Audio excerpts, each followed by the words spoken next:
మిత్రులందరికీ నమస్కారం. తెలంగాణ దివ్యాంగులకు తెలంగాణ రాష్ట్ర ప్రభుత్వము ఒక శుభవార్తను అందించింది. విద్యా సంస్థల్లో వికలాంగులకు 5% రిజర్వేషన్లను ఖచ్చితంగా అమలు చేయాలని, అదేవిధంగా వయోపరిమితిలో 5 ఏళ్ల సడలింపు కూడా ఇవ్వాలని అన్ని ప్రభుత్వ విభాగాలకు మరియు ప్రైవేట్ సంస్థలకు కూడా వికలాంగుల సంక్షేమ శాఖ డైరెక్టర్ ఆదేశాలను జారీ చేయడం అనేది జరిగింది. దీనికి సంబంధించినటువంటి వివరాలను ఈరోజు మీకు ఈ వీడియో ద్వారా అందిస్తాను. రాష్ట్రంలోని దివ్యాంగులకు విద్యా సంస్థల్లో 5% రిజర్వేషన్లను అమలు చేయాలని దివ్యాంగుల సంక్షేమ శాఖ ప్రభుత్వ విభాగాలను నిర్దేశించింది.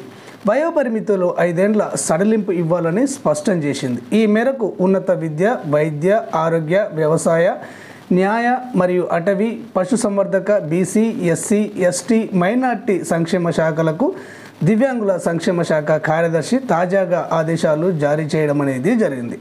విద్యా సంస్థల్లో ప్రవేశాల్లో ఇప్పటి వరకు దివ్యాంగులకు 3% రిజర్వేషన్లను అమలు చేస్తున్నారు. వీటిని 5%కి పెంచాలని దివ్యాంగులు కొన్నేళ్లుగా ప్రభుత్వాన్ని కోరుతున్నారు.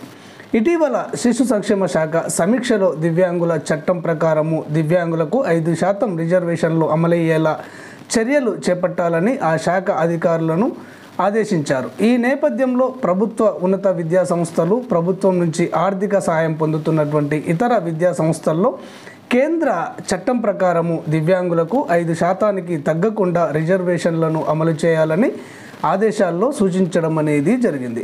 అలాగే ఉన్నత విద్యా సంస్థల్లోని ప్రవేశాల్లో 5 ఏళ్ల వయోపరిమితికి సంబంధించినటువంటి మినహాయింపులను కూడా ఇవ్వాలని పేర్కొనడం అనేది జరిగింది. ఉన్నత విద్యా సంస్థలు, ప్రభుత్వ మరియు ఎయిడెడ్ విద్యా సంస్థల్లో దివ్యాంగులకు 5% రిజర్వేషన్లతో పాటుగా 5 ఏళ్ల వయోపరిమితిని తక్షణమే అమలు చేయాలని స్పష్టం చేయడం అనేది జరిగింది. దీనివల్ల వికలాంగులకు 5% రిజర్వేషన్లు ప్రభుత్వ మరియు ప్రైవేట్ మరియు ఎయిడెడ్ సంస్థల్లో కల్పించడం అనేది జరుగుతుంది. అదేవిధంగా 5 సంవత్సరాల వయోపరిమితి సడలింపు అనేది కూడా వికలాంగులకు అందనున్నది.